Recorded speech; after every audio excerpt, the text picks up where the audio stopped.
नमः शिवाय प्यारे साथियों।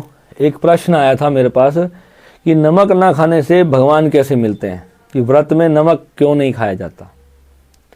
कितने एकादशी का व्रत होता है या गणेश व्रत हो या जो भी हमारे पूर्णमासी के व्रत होते हैं, नवरात्रे होते हैं, कई लोग बिना नमक का व्रत रखते हैं। हनुमान जी के व्रत में खास कर पे नमक नहीं खाया जाता है। नमक का विज्ञान क्या है? सूर्य भगवान, सूर्य को कंट्रोल करने के लिए नमक को त्यागना पड़ता है। नमक कम से कम खाना चाहिए। क्यों? साइंटिफिकली तो आपको पता ही होगा कि ज़्यादा नमक हमारे शरीर के लिए नुकसानदायक है, हमारी हड्डियों के लिए अच्छा नहीं है, क्योंकि नमक हमारे विटामिन डी को कम करता है। और विटामिन डी कहाँ से आता है? सूर्य से। तो जिसकी कुंडली में सूर्य खराब अवस्था में हो तो उसे नमक मना किया जाता है। ठीक है। नमक खाने से बीपी बढ़ता है, क्रोध बढ़ता है, अहंकार बढ़ता है, घमंड बढ़ता है, सिर्फ नमक का ज़्यादा सेवन करने से। क्योंकि जब आपका रक्त में, रक्त वाहिकाओं में, नसों में जब रक्त तेजी से घूमेगा तो आपके अंदर जो एक्साइटमेंट होगा, जोश होगा, गुस्सा होगा, वो ज़्यादा होगा। जितना आप शांत होते चले जाओगे उतना वो शांत होगा। मगर यहाँ पर आपने पूछा कि इसका भगवान मिलने से क्या संबंध है, परमात्मा की प्राप्ति में व्रत रखने का क्या संकल्प है, मैं आज आपको वो बताने वाला हूँ। देखो, जब हम नमक का त्याग करते हैं, नमक एक ऐसी वस्तु है जो हम बचपन से खा रहे हैं। किसी खाने में अगर नमक जरा सा कम भी होता है ना तो इमीडिएटली हमें पता चलता है। हम बोलते हैं मम्मी ये नमक बहुत कम है। मैं तो बहुत तेज खाता था शुरू से ही, पता ही नहीं था, आदत थी हमेशा चटकोरी चीज़ें खाने की। गोलगप्पे, टिक्की मेरे को बड़े फेवरेट हैं ये सब चीज़ें। आज हर किसी की होती है ना। लोग आजकल ऊपर से ऑरिगेनोज और वो तरह तरह की चीज़ें डाल के खाते हैं, थोड़ा और टेस्ट आ जाए, तरह तरह के चाट मसाले, ये सब जो है ना सूर्य को ख़राब करते हैं। ठीक है। अब यहाँ पर करना क्या पड़ता है, फिर फास्टिंग कराई जाती है। फास्टिंग का मेन मतलब सिर्फ ये होता है कि आप नमक छोड़ दो, बाकी जो मर्जी खा लो, पेट भर लो, अपना फ्रूट्स खा लो। क्योंकि जब स्वाद को त्यागोगे तो आपके माइंड में कुछ गड़बड़ होगी। माइंड को कुछ ऐसी सतत प्रवाह हो रही थी चीज़ जो अभी नहीं आएगी, तो उस वक्त कुछ अंदर से जो ऑब्जर्वर है आपका, जो कॉन्शियसनेस है, वो उसको एक्टिवेट होगी। अब आपको तो पता है कि मुझे अगले दिन सुबह तक तो मेरे को नमक खाना नहीं है, तो 24 आवर्स एक मेडिटेशन आपके भीतर चलेगा। वो मेडिटेशन उस विटनेस को जागृत करेगा, उस आत्म तत्व को जागृत करेगा जो आपके भीतर छिपा हुआ है। आत्मा ही सूर्य का कारक है। जो सूर्य ग्रह जो है वो हमारी आत्मा की स्थिति बताते हैं कि हमारी आत्मा का जागरण कितना है। कईयों को अपने ऊपर बिल्कुल कंट्रोल नहीं होता, बिल्कुल नियंत्रण नहीं होता। वो क्या है, वहाँ पर चंद्रमा भी प्रभावित होता है। चंद्रमा हमारा मन है, हमारा मन दुखी होता है। कर्म तो हमारी आत्मा तय करेगी। मन दुखी हुआ किसी का और उसने बदले की भावना से जाकर के उसका तहस नहस कर दिया जीवन, तो वहाँ पर आत्मा कमज़ोर हुई। मन दुखी हुआ और आपने माफ़ कर दिया ज्ञान से, समझ से, तो उसे आत्मा का बलवान होना माना जाएगा। ठीक है। तो जब नमक त्याग दिया जाता है, नमक सबसे साधारण वस्तु है। छोटा सा नमक त्यागने से, अब त्यागने का मतलब ये नहीं है कि आप 1 साल तक नमक नहीं खाओगे, उसमें आयोडीन की कमी हो जाएगी, आप बीमार हो जाओगे। सीमित अंतराल पे, वीक में 1 दिन व्रत करो बिना नमक का, उससे आपका संकल्प शक्ति पैदा होती है। छोटे छोटे संकल्प करो कि आज 1 दिन में ये नमक नहीं खाऊंगा, या 2 दिन नहीं खाऊंगा, या 4 दिन नहीं खाऊंगा। ठीक है। मैंने तो 40-40 दिन वाले भी 2-3 बार रखे हुए हैं। और हमारे तो यहाँ हनुमान जी के व्रत होते हैं तो उसमें तो 40 दिन नमक खाते ही नहीं, और अन्न भी सिर्फ एक समय पे खाना होता है। तो वो बहुत अच्छा व्रत होता है। उसमें 40 दिन के अंदर तो आपके भीतर की पूरी कायाकल्प हो जाती है। इतना गजब का आपकी आत्मा जागरण होगी, आपके चेहरे पे आप कितना कि ऐसा तेज आपको मिलेगा, आप हैरान हो जाओगे। उस दौरान अगर आपने खूब साधना भी की, ठीक है, और फ्रूट्स वगैरह सेवन करोगे उस 40 दिनों में, तो वैसे ही बहुत अच्छा होगा। कई बार हम लापरवाही करते रहते हैं क्योंकि स्केड्यूल ऐसा हो जाता है। मेरा ना उठने का समय आज की डेट में ना सोने का समय है, यानी रात को कभी 2 बजे कॉल आ रही है, कभी 3 बजे इंटरनेशनल कॉल्स आती हैं, तो टाइम उनका वहाँ पर दिन का हिसाब होता है, यहाँ पर रात्रि का समय होता है। तो जैसे कैसे चलो भी मिलजुल के 2-4 घंटे का मैं आराम का शेड्यूल अपना बना ही लेता हूँ। ठीक है। तो वैसा ही है, आपको अपने आप को प्रिपेयर करना है अपने हिसाब से। तो ये परमात्मा मिलने का इससे कोई कंसर्न नहीं है, आपकी स्वतः अपनी जागरण का सवाल है। आप खुद ही उसमें जागृत होगे जब आप ऐसे छोटे छोटे संकल्प करते हो। जरूरी नहीं है कि आपको सिर्फ नमक का ही करना है। कोई भी आपकी चीज़ की आसक्ति है ना, कुछ भी चीज़ जिसमें आपका मन अटैच है, जिसमें आपकी आत्मा पूरी तरह से डूबी हुई है, आप उस चीज़ का त्याग करने की कोशिश करो। धीरे धीरे उससे त्याग करो। फाइट नहीं करनी है उस विचार से। अगर आप किसी चीज़ को भूलने की कोशिश करते हो ना, वो चीज़ उतनी ज़्यादा आपको याद आती है। आपको डाइवर्ट करना है अपने माइंड को, यानी कि दूसरी दिशा में लगाना है, किसी और तरफ लगाना है, लड़ना नहीं है। व्रत के समय खाने को ही देखते रहता है, खाना कब आएगा, कब 8 बजेगी, कब चांद निकलेगा तो मैं खाऊंगा। तो उस वक्त भैया वीडियो गेम खेल लो या कोई अपना काम कर लो, बुक्स कर लो, आपको भूख याद ही नहीं रहेगी। ये छोटी सी चीज़ सिर्फ समझने की होती है, और जब आप इसको समझ जाओगे तो आप योगी बनने से फिर आपको कोई रोक नहीं सकता। ध्यान का मतलब है, ध्यान भोजन है। जब आप किसी निरर्थक चीज़ पर ध्यान देते हो तो वो एक्टिवेट हो जाती है। जिस चीज़ पर आप अपना ध्यान दोगे वही चीज़ आपके दिल, दिमाग, जहन में एक्टिवेट हो जाएगी। आपको अपने ध्यान को हटाना नहीं है, ध्यान से लड़ना नहीं है, ध्यान को कहीं और पॉजिटिव अच्छी क्षेत्र में लगाना है जहाँ आपकी ग्रोथ हो, है ना। कितने लोग मेरे पास आते हैं, भैया मैं तो ये चीज़ छोड़ ही नहीं पाता। छोड़ने पे ध्यान नहीं देना है। छोड़ नहीं पाते हो तो उसको भोग लो, खा पी लो उस चीज़ को। छोड़ने पे अगर कंसंट्रेशन रहेगी तो आप कभी छोड़ ही नहीं पाओगे। मेरे को जब शुरू से ना मैं स्मोकिंग बहुत करता था, तो मेरी वाइफ, जब मेरी शादी हुई तो मैं कभी उस समय 2 या 3 सिगरेट्स दिन में पीता था, क्योंकि स्कूल टाइम में बच्चों के साथ कॉलेज में रहकर आदत पड़ गई। कॉलेज के बच्चे मेरे दोस्त थे सारे, और सारा टाइम वो पीते रहते थे, स्कूल में ही पीते थे। ऐसा सर्कल बन गया कि आजकल तो हर जगह आप देखते हो बच्चे पी रहे हैं, लड़के जितने भी हैं सारे सिगरेट पीते ही हैं। तो जिस दिन मेरी वाइफ ने पहले दिन मेरे को टोका ना कि आप सिगरेट छोड़ दो, मैंने उसको कहा था, आज तूने मेरे को बोला है, आज के बाद तूने मेरे को टोकना नहीं है इस चीज़ के लिए। पर वो मेरे को लगातार टोकती रही, और टोकने से ना हुआ क्या, मेरा इतना ज़्यादा दिमाग, जब भी मैं भूलता था उस चीज़ को कि मेरे को नहीं करना, इमीडिएट वो मुझे याद दिलाती थी, आज आपने कितनी पी, तो फिर मेरा फिर से मन करने लगता था। ठीक है, जो लोग सिगरेट छोड़ना चाहते हैं, यही है नमक। सिगरेट भी एक नमक की तरह ही है। कुछ भी आपकी आदत है ना, आपको फाइट नहीं करनी है। ओशो ने इसके ऊपर क्लियर कहा है, लेट द टाइम कम। वक्त आपको सही करेगा, वक्त के हिसाब से ही आपको अपने जीवन को बना के चलना है। कल मेरे एक साधक ने मेरे से पूछा, गुरुजी आप तो साधक हो, आप स्मोकिंग करते हो? तो मैंने कहा तो मैं करता हूँ, मेरे को इसमें कोई वो नहीं है, मैं यहाँ पर किसी से अपना जीवन नहीं छुपाता हूँ। क्योंकि अगर मैं तुमसे ही अगर ये छोटी छोटी चीज़ों को छुपाऊंगा ना, तो तुम कभी अपनी लाइफ में कुछ सीख नहीं पाओगे। क्योंकि इन चीज़ों से आपकी साधना पे फर्क नहीं पड़ेगा, आपके शरीर पे फर्क पड़ेगा।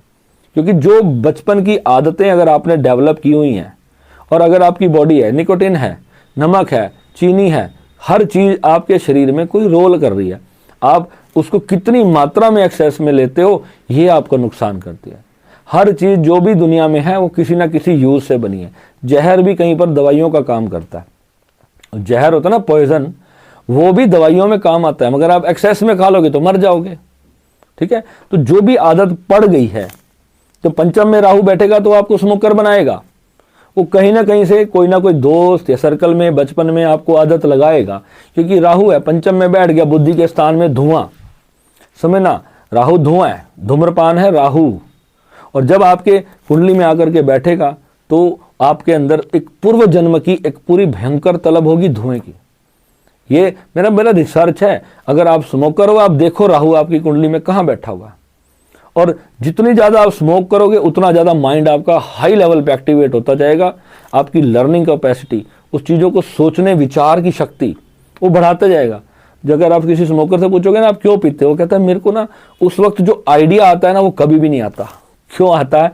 क्योंकि वो राहु को एक्टिवेट करता है, और राहु है अटकल, राहु है आइडियाज़। क्योंकि राहु के पास इतना हिस्सा है, बस नीचे का सिस्टम राहु के पास नहीं है। वो जो सारे आइडियाज़ पैदा होते हैं तो वो राहु के कारण पैदा होते हैं। तो आपको ये सारी छोटी छोटी चीज़ों को समझना है कि कोई भी ग्रह आपके जीवन में ऐसे ही नहीं बैठा, भगवान ने बनाया। आपका ये पूरा जीवन है, और अब तो ये मेरा पैशन बन चुका है। मैं तो एक एक बारीक से बारीक चीज़, भाई आज अगर कहीं पर मैंने खट्टा खाने का मन करा तो कौन से ग्रह की दशा है कि आज खट्टा खाने का मन कर रहा है। खट्टी चीज़ें ना, खट्टी पट्टी चाट, जो केतु ग्रह होता है ना, केतु बुध, इनके उपाय के लिए कहते हैं खट्टी मीठी चाट का दान करो। खट्टी मीठी खट्टी चीज़ों का दान करवाते हैं, बताओ। तो ये जो चीज़ें हैं ना, ये सब ग्रहों से जुड़ी हुई हैं। हर वस्तु का एक ग्रह से संबंध है, क्योंकि सब कुछ उस आकाश की अनंत ऊर्जा से ही तो बना है। बृहस्पति जिन लोगों की कुंडली में सेकंड हाउस में बैठ जाए, लाइक मी, मीठा बहुत खाते हैं। देखो अपने चार्ट उठा करके, आप स्वीट लवर हो या नहीं हो। यानी खाने के बाद एक टुकड़ा छोटा सा बर्फी का नाना करते करते भी आप मुंह में डाल ही लोगे आप। कारण क्या है? बृहस्पति वहां पे बैठा है और बृहस्पति ने वजन बढ़ाने की कसम खाई हुई है। आप लाख अपने से फाइट कर लोगे मगर वो ऊर्जा इतनी अधिक होगी कि आप मीठा सामने दिख गया, और अगर आपने 5-10 दिन व्रत कर लिया, संकल्प कर भी लिया, तो फिर एक ही दिन जाकर के सारा गुस्सा निकाल दोगे मीठा के ऊपर। तो यही चीज है, meditation is all about understanding. और जो ग्रह हैं, जब तक वो ऊर्जा शांत नहीं होगी, आपकी वो ऊर्जा रिलीज नहीं होगी आपके ऑरा से, आपकी वो इच्छा उसी तरह की डेवलप होती रहेगी। लाइफ में ग्रोथ नहीं कर पाओगे। छोटी छोटी चीजें हैं और इनसे आत्मा का जागरण होगा जब इनको आप बलपूर्वक छोड़ोगे।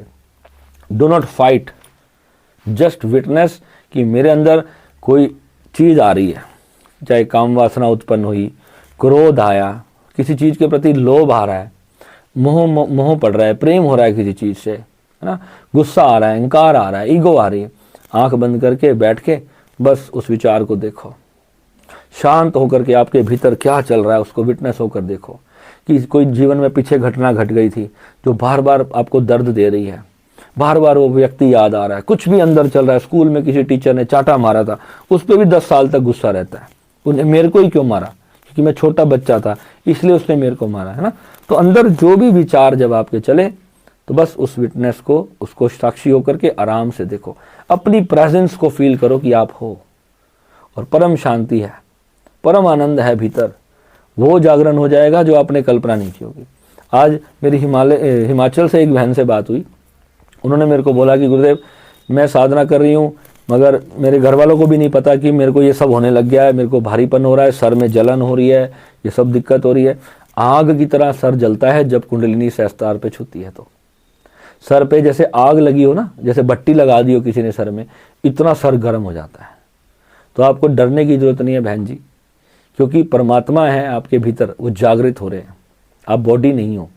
और जब जागरण हो रहा है तो फिर ये छोटी छोटी चीज़ें जो आपने की हैं, जो भगवान का नाम किया, जो जाप किया है, स्मरण किया है ईश्वर का, जो दया धर्म पुण्य कार्य आपने पिछले जन्मों से आप करते आ रहे हो, इसी कारण से आपकी शक्ति जागरण हुई है।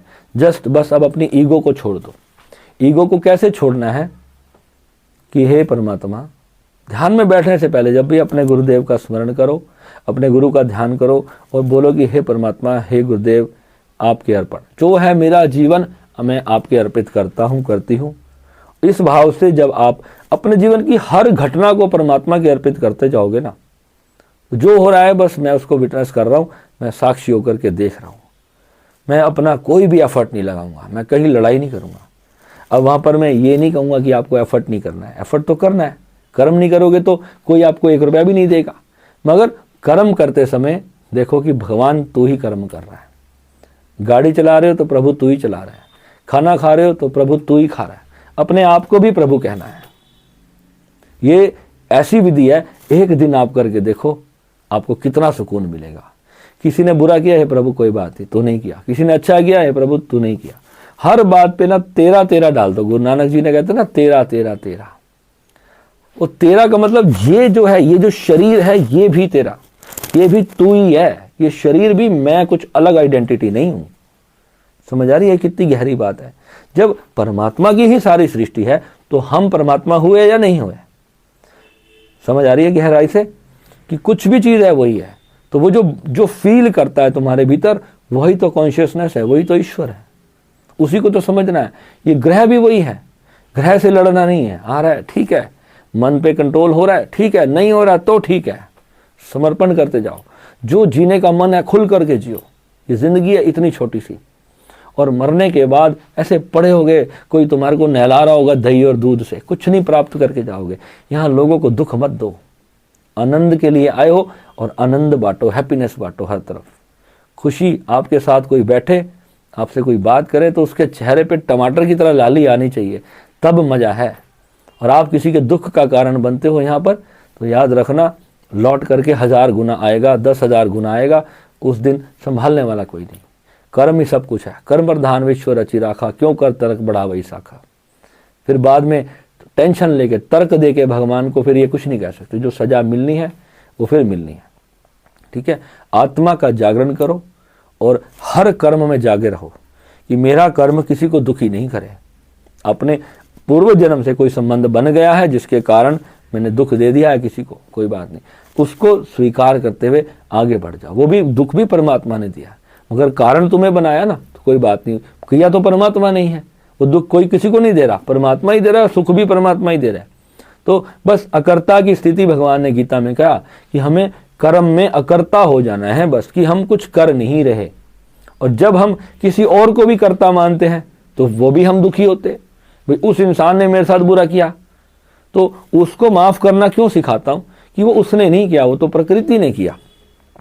ठीक है, एक सिस्टम है, कहीं पे कोई चीज फुलफिल्ड हो जाती है, कहीं नहीं होती, तो वहां पे आप लड़ोगे थोड़ी। यानी वहां पर क्या करना है, पूर्ण समर्पण भाव से आनंदित होकर के मस्त होके चला चल, जीवन बहुत मस्त देगा, खुशी ही खुशी आएगी। वो जो सब छोड़ देने की खुशी है ना, उससे बड़ी कोई खुशी है ही नहीं कुछ पाने में। और कमाल की बात यह है कि जैसे तुम सब छोड़ते हो ना, भर के डालता है झोली में, सारी चीजें लौटा करके वापस देता है परमात्मा, और फिर जो खुशी आएगी वो तुम्हारी रियल खुशी होगी। नमक ना खाने से परमात्मा नहीं मिलता, अपने भीतर की आत्मा के जागरण से ईश्वर मिलते हैं।